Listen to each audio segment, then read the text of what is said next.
deadlift is going to be a key exercise in developing our core stability when we are working with a hinge from the hips, focalizing on the hamstrings and glutes, and at the end finishing with a nice quad activation with the core.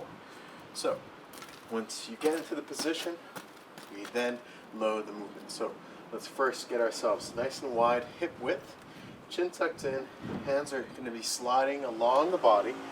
As you breathe in, we work on that nice push out of the belly.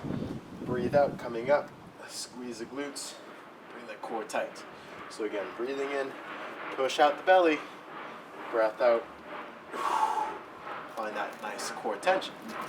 Applying it to the movement with the weight this time. So chin tucked in, deep breath out, coming up, pushing on the heels, push out from the sides of the feet to allow yourself to find your glute medius to stabilize the hip. Breathing in, coming down, breath out. Now if you're feeling it in your lower back, it means your core is not activating properly.